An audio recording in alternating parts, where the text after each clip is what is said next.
Character assassination సొంత పార్టీలో కూడా చేస్తున్నారు కదా మేడం.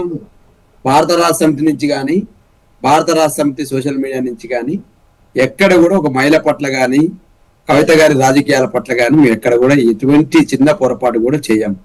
తను ఒక మహిళగా తెలంగాణ ఉద్యమంలో పాల్గొన్నటువంటి జాగృతి అధ్యక్షురాలుగా ఆమెకు ఒక సాధారణ సరే అంటే మీరు ఇంతకు ముందు అన్నారు కదా అక్క మళ్ళీ మా పార్టీలోకి వచ్చేస్తారని, వస్తే స్వాగతిస్తారా మళ్ళీ? మేడం నేను కాదు అధినేతను, కేసీఆర్ గారు అధినేత.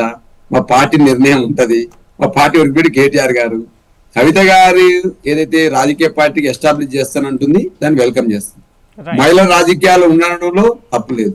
కానీ ఇవాళ ఇల్లంబు ఎక్కువ పెట్టాల్సింది అధికార పక్షం పైన, ప్రతిపక్షం పైన కాదనేది సూచన చేస్తా ఉన్నాడు.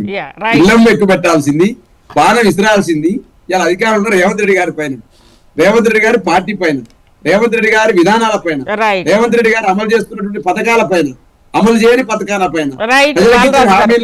థ్యాంక్ యూ బాలరాజ్ గారు, అదేవిధంగా జ్యోత్స్న గారు, ఇందిరా శోభన్ గారు, శ్రీకాంత్ గారు మహా డిబేట్ లో పాల్గొన్నందుకు. మొత్తం మీద ఈ రోజు కవిత మండలలో కంటతడి పెట్టడం, సరే కంటతడి అనేది ఎమోషనల్